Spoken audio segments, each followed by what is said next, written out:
এ মাসের মধ্যে দল ঘোষণা করে গণতন্ত্রের পথে হাঁটা শুরু হবে। গণহত্যার বিচারের জন্য গণতন্ত্রের পথে যেতে হবে। বুলেটের পর ব্যালটের বিপ্লব করা হবে। শনিবার সন্ধ্যায় চীনমৈত্রী সম্মেলন কেন্দ্রে সশস্ত্র বাহিনীর সাবেক সদস্যদের সঙ্গে মতবিনিময় সভায় এসব কথা বলেন জাতীয় নাগরিক কমিটির আহ্বায়ক নাসির উদ্দিন পাটোয়ারি। তিনি বলেন, পুরাতন ধারায় রাজনীতি চলার সুযোগ নাই। তরুণরা দুর্নীতিগ্রস্ত নয়, তরুণদের দমানোর কোনো সুযোগ নাই। স্থানীয় নির্বাচন চলবে, পাশাপাশি জাতীয় নির্বাচনের প্রস্তুতি চলবে।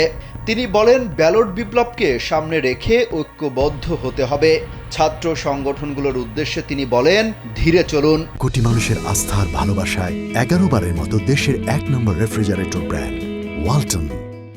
না হয় ছাত্রলীগের মতো পরিণতি হবে, আপনাদের আমরা রক্ষা করতে পারবো না।